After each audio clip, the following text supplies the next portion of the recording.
All right. So today I've got a pretty awesome guest. She is someone who's figured out how to crush it in two completely different worlds. She started out as this total fitness gym rat until COVID. And instead of just sitting around, she decided to use some of this free time that we all had to level up. So she got licensed in financial services during the pandemic. And now, fast forward to today, she is thriving as the head of her own business. She's taken the mindset and grit she's built in the gym and uses it to help others take control of their finances and their future. I can't wait for her to share some insights with us. Let's get right into it. Sarah Ruiz, welcome. Thank you, Charlie. It's a pleasure to be here, and I'm excited for all the questions you're going to ask me and all the experience and nice words I have to say to everybody. Awesome. I'm glad you're here too.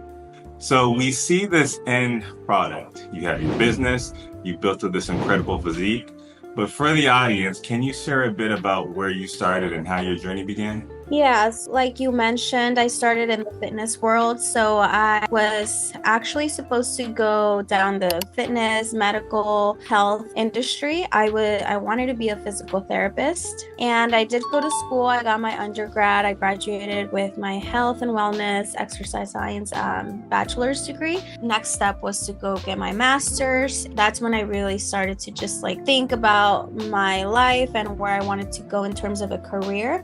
I love fitness, I love health and wellness, everything that comes with the lifestyle, right? But when I really sat down and started to look at the numbers of paying that student loan, right, to get my master's degree, and then just putting in obviously the time to get the PhD and all that stuff, and then still have to pay off your debt, right, your student loans, and then you don't really have the freedom, right? Like I would have ended up being what I wanted to do, but then I wouldn't be able to travel and just continue to grow more like I know I could, right? So that's when I decided to make the decision to not pursue my master's degree, and I went independent on the entrepreneur world in fitness. So I became a personal trainer. I was paying rent at this private gym, and I would just bring my clients there, charge them. That's when I really started to learn how to be independent and self-employed. I was making more money, right, than I was being an employee somewhere else. And I was putting less hours. So that's when I really started to be like, wow, like I really have control of my time and how much money I can make. I really liked that. So that's what I was doing for a while. I got certified to be a trainer. I did a bikini competition. I trained a variety of people. I did boot camps. I trained people with disabilities as young as 12 years old to as old as 82 years old. I was very experienced in just the whole training and fitness and health aspect. Then I started to just think more of okay, so I like this. This is cool, making good money for my age and where I'm at. But I always think ahead, right? I'm okay, well, 5 years from now though, do I still want to be here? 10 years from now, where do I see myself and things like that? Decided that I did not want to be in the same four walls 5 years from now, or even 2-3 years from now. I wanted to essentially build something that would allow me to then down the road build a family and be present for my future family and kids and parents, and not be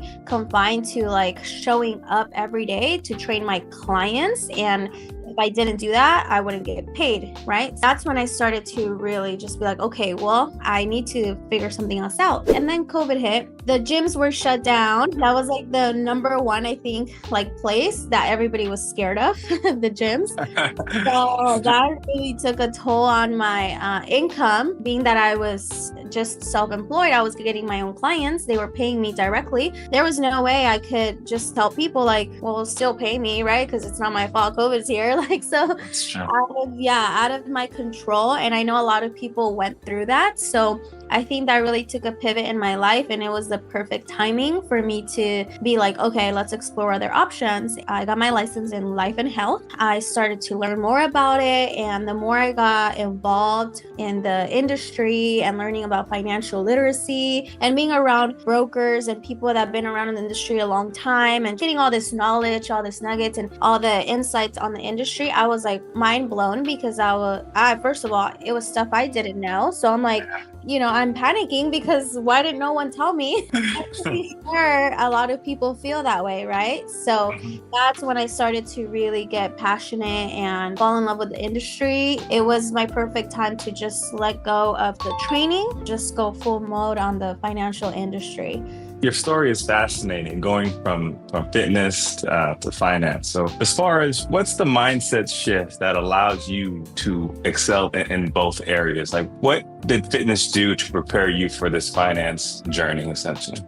Basically everything, but discipline and I would say delayed gratification. When it comes to fitness, if you don't have the discipline, there's no going anywhere. Delayed gratification, because even if you show up a good amount of times and you're willing and you have the motivation, it's still not going to happen overnight. So I would say discipline and delayed gratification would be the mindset that helps me in this financial industry. Like I said, I didn't know anything, right? So just being patient and knowing that, yes, I don't know it all, but as long as I'm disciplined to show up every day to the office, to read on the stuff myself and not have somebody else do it for me or tell me what to do, but do it myself. That's discipline, right? And then just knowing that eventually that delayed gratification, like it will come and the results will show, and clearly, slowly and surely it's all coming along. As you touched on, fitness is all about consistency. And again, as you mentioned, delayed gratification. How do you teach your clients to embrace these two principles with their money, especially in a world where we push for everything, we want quick money? How do you teach your clients about these certain principles in the finance world? I would say that the way I do this is I help my clients see the bigger picture. Just like you said, people want to become rich overnight, right? But when it comes to, financial planning and just setting yourself up to have that freedom down the road, you just have to see the bigger picture. You have to look ahead and think about the 5 years, 10 years from now. Like, yes, right now it doesn't sound too appealing to put away X amount of dollars or so all these things that bring you pleasure right now, right? But when you look at the bigger picture and you plan ahead, that's when you really see the results and the reason why you're doing this. So I would say that that's how I help my clients, just plan for your future, your retirement, your kids, your grandkids. That's really what life is all about, right? Kind of like when you're going through certain things and things get hard, whether you're in the gym or working on finance or maybe you're trying to get your degree, you're going through school, you have to remember why it is you started. As you mentioned, you want to look at the bigger picture. Like, why am I doing all this studying? Why am I trying to do this? Well, maybe I want to be a doctor. Maybe I want to graduate. Maybe I want to do this. So it's just something to always keep in your head. You're not doing it for the short term. You're doing it for the long-term gains. Exactly. And you touched on discipline. So discipline from fitness has clearly played a big role in shaping your financial journey. So can you break that down as far as what are habits or some principles do you think are most impactful when it comes to building financial freedom? Habits and principles for financial freedom, just like fitness, we're talking about that discipline, consistency, and I would say the patience, right? Just to do that. So for example, I was talking to my brother yesterday, actually last night, and he started this like 75 hard type of challenge, January 17th. So about 2 weeks or so. He's frustrated, like, okay, like why? Like it's not changing, right? But I'm showing up every day. And I'm like, it's only been 2 weeks, So, so same thing with when it comes to finances, like, okay, we've made that first payment or we're putting money away. We're being disciplined in that. It's not going to happen overnight. The way compound interest works is with time. And you need to start early because a lot of times that's what happens. People start too late and they don't allow themselves the time to build wealth, right? Yes, I would say patience is a big one when it comes to building the financial freedom. Gotcha. Yeah. I mean, what your brother's going through is very relatable for a lot of people. And I think we're on Instagram and we're on social media and we see things, we think people have these incredible transformations and we want it to happen to us in a matter of Right. weeks. So I want to take a pivot for a second, and I think this kind of goes along with that. What are some of the biggest misconceptions that you see as far as in the fitness world and in the finance world? I would say the biggest misconception when it comes to, but in the financial world, I would say that it's too expensive, that it's too hard, it costs too, and it really doesn't. It's just about getting informed and finding out what works for you. There's plenty of ways to save and become financially stable, right? Just by talking to somebody and really creating a financial blueprint that works for you, right? So I think a lot of times what we do is that we compare ourselves to others' success, and same in the gym, we compare our fitness journey to somebody else's journey, but there might be other variables that go into that, right? So this person genetics is a thing, right? So might have just better genetics, they might have a different diet than yours, more experience. So we can't always compare. What is that saying when they say comparison steals joy? Yes. Comparison is the thief of joy. The thief of joy, yeah, exactly. So I think when it comes to finance and fitness, it's just not about comparing your journey to everybody else. It's just about starting. And that's the biggest thing, because a lot of times we think in the fitness world, it's too hard, or in the financial world, it's too expensive, but it's really not. That's a misconception. You just need to start, Yeah, action. That's the one thing I feel like we all get stuck in I'm going to do this, I'm going to do that. When we line up these 10 things that we're going to do, but then before we're like, oh wait, I need this, I need to have that, I need to have that before I get started. And then we freeze instead of just taking that step forward and just, whether it's $5, $10, $20, putting away something is definitely putting away better than putting away zero. So. Exactly. Yeah. I think we overwhelm ourselves with just thinking about the entire plan, and then we don't end up taking steps back. Yeah. It's like when you go up a ladder, you go step by step. You don't just go from like the ground to like step 10, right? You need to make a conscious decision to step on step 1 first. So that's what with both worlds. 100%. I completely agree. As you go through life, success leaves clues. And as far as your personal journey, saying that I've heard is, when you're trying to get to somewhere, ask somebody that's coming back. So you walk this journey through the fitness life, through the finance. What are some clues that you could give to somebody who's maybe starting out in whether their fitness journey or their finance journey, and they want to walk that same path as you?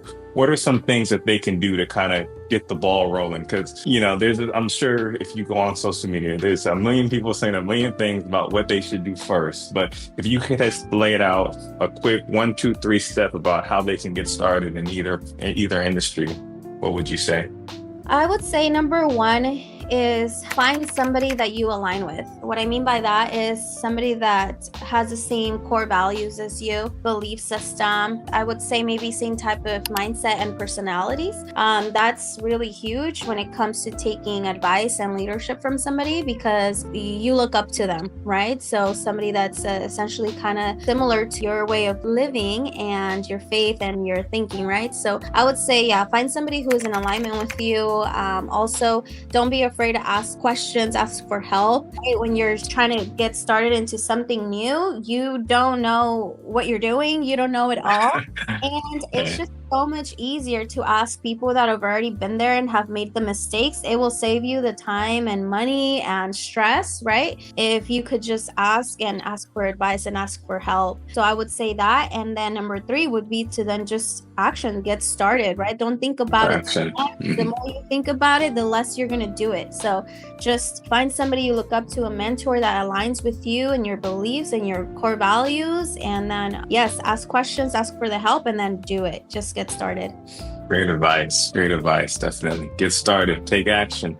Yes. So last year, back in July, I believe it was July, you came up with this cardio competition that really caught on. I mean, everybody was in. It wasn't just people doing cardio, it became a movement and you brought people together. And I mean, people were in there talking, saying they needed a boost of motivation. And then they went and did the cardio for 30 days straight. What was something that inspired you to do that? And how do you think that it impacted the people, then and then even to this day?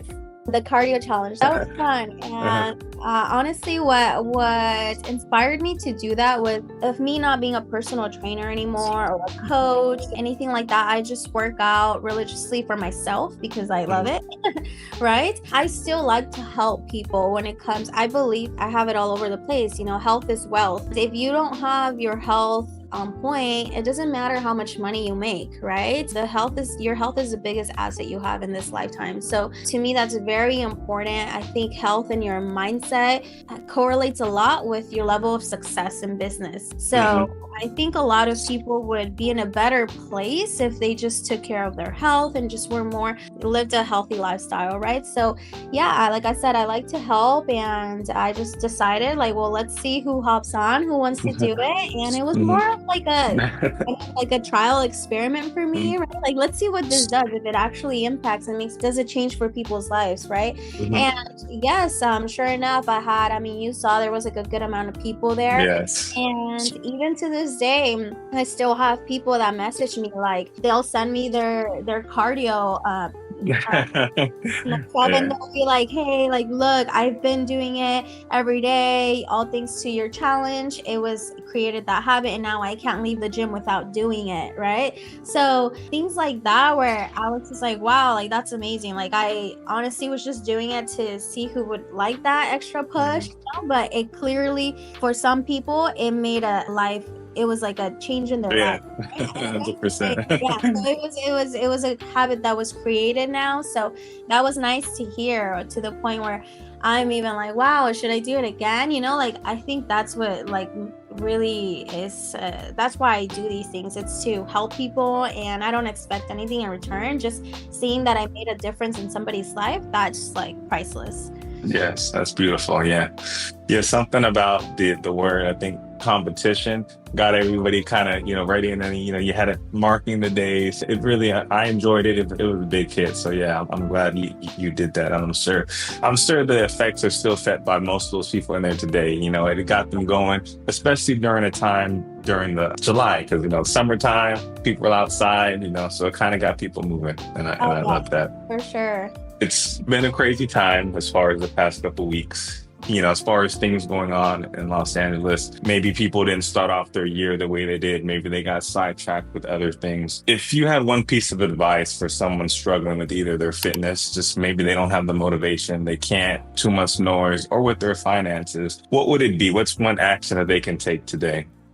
That's a good question. I would say sit down with yourself and really think about your life and find your why. Find your reason, your motivation, your why as to why you should get started now, right? Even if things haven't worked out the way you've wanted them to this day, right? But really finding your why and your motivation is really gonna always, when things go down south, just thinking of that factor will always have an extra push, right? I don't have amazing days every single day, right? I am grateful to wake up every day, but sometimes life gets hard, right? And we have obstacles come in, and you just gotta sit down and think about, why am I doing this, and keep pushing, right? So that discipline and consistency. And yeah, so I would say just finding your why, because I feel like a lot of times people don't know where to go or how to get started or when to get started, because they don't even know their purpose in their life. Right? They're they're lost, right? They have no direction. So I think finding your why and your direction, that'll help a lot.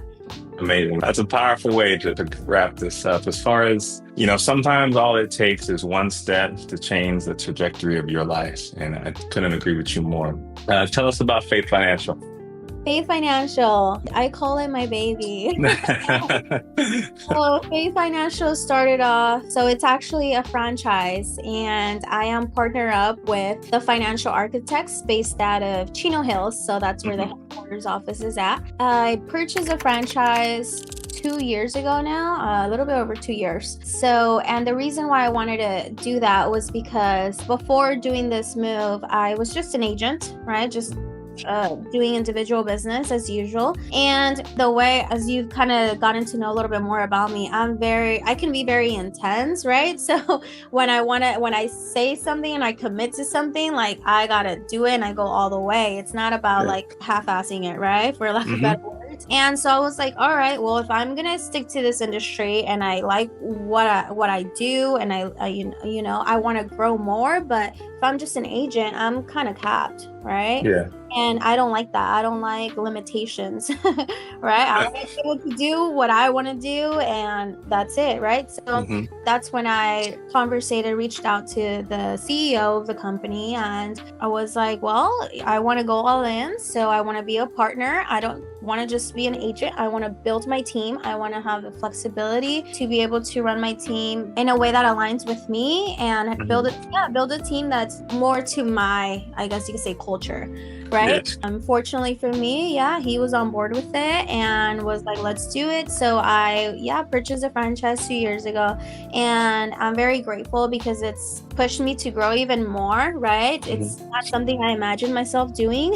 Even 5 years from now, I thought I was going to be a physical therapist, and now I own a financial franchise. I'm a broker. I have my agents that I train, right? I have a variety of services that I offer to clients, and it's just amazing. And I know I'm just getting started, right? There's plenty of things that I'm working on when it comes to Faith Financial, and I'm very excited. And I did decide to change the name to Faith Financial because it's just something that aligns with me, and I believe that hard work without faith does not work, right? So you need to have both. You need to have faith and you need to have hard work. So I was like, I want to brand myself and call to those people that believe in what I believe, right? I love that. Love that. Great. If I was watching this and I'm like, I want to work with her, where can people find you?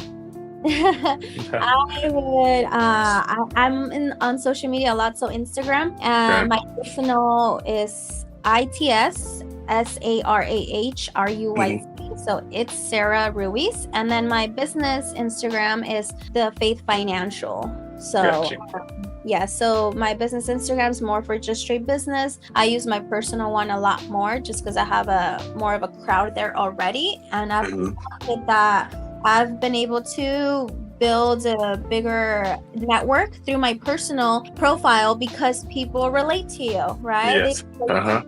They like what you're doing, they like your lifestyle, and that's how you start to attract people.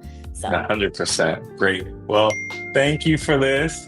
I took something from this. I know everybody else is going to take something from this as well. Great insights. I love your story. Just the bridging the two worlds between fitness and finance. And it's amazing what you're doing right now. So keep it up. Thank you again for taking the time to hop on this call. Appreciate it. And I will talk to you soon. Thank you, Charlie. Thank you so much. Of course. Talk to you.